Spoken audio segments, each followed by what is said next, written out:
లచ్చి ఏమైంది ఊరికే మీద పడిపోకుండా పంతులు ఏమైందో అయ్యా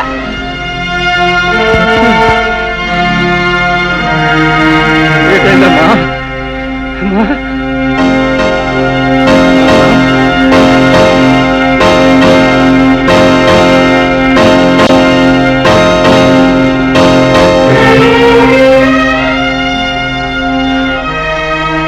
ఏట్లొచ్చి ఏటైంది నీకు అలా పడిపోయినా బయట ఏమీ లేదు నీ బిడ్డ మరో బిడ్డకి తల్లిగా పోతోంది.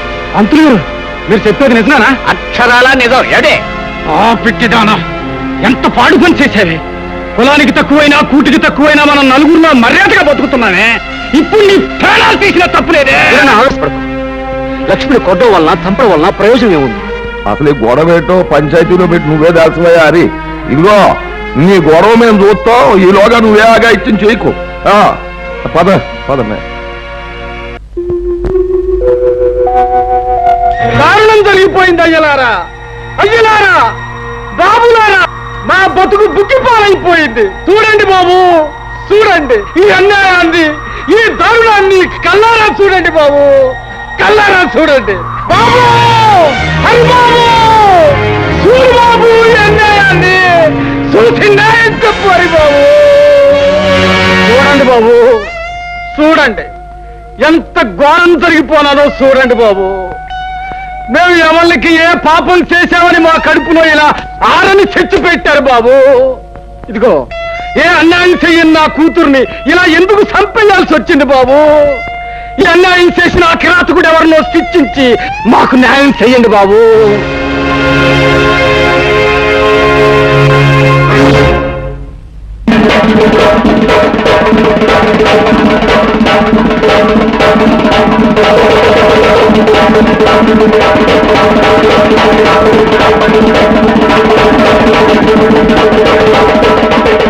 ఏమిటి హరి, ఏమిటి ఘోరం, ఏమిటి దారుణం?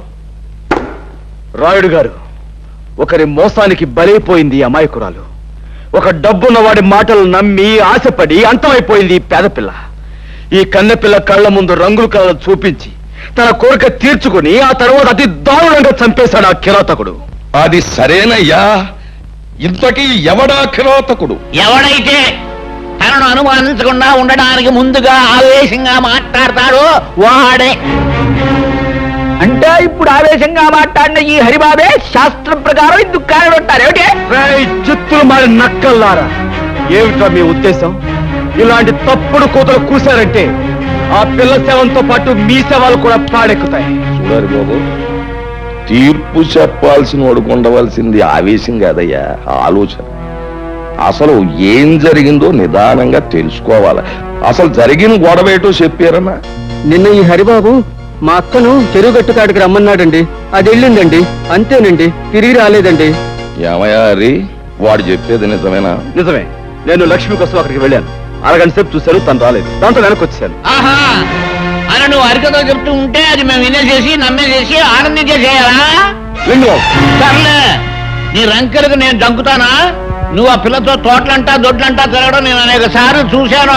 లింగం, పిచ్చి పిచ్చి ఒక్కు. ఆ పిల్ల నాకు చెల్లెలు లాంటి. రంకు బయటపడ్డ తర్వాత శాస్త్ర ప్రకారం చేసేది బొంకడమే.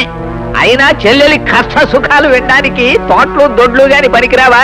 అయ్యా, నీతో నువ్వు లక్ష్మి రహస్యంగా కలుసుకోవడం మాట్లాడుకోవడం ఏడే నాకే కాదు, ఈ ఊళ్ళో చాలా మందికి తెలుసు. అవును, లక్ష్మితో ఏదో రహస్యంగా మాట్లాడేవాడు హరి.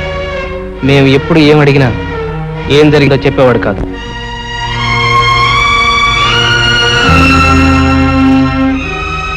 పునరావు, నువ్వు కూడా నన్ను అనుమానిస్తున్నావా? 10 మందికి మంచి చెయ్యాలని మిమ్మల్ని నాతో కలుపుకున్నందుకు నన్నే అనుమానిస్తున్నారా? నువ్వు ఆ ప్రతియోడి మీదకి ఎదురెళ్ళిపోతే గొడవ తేలదు. అసలు నిజమేటో చెప్పి.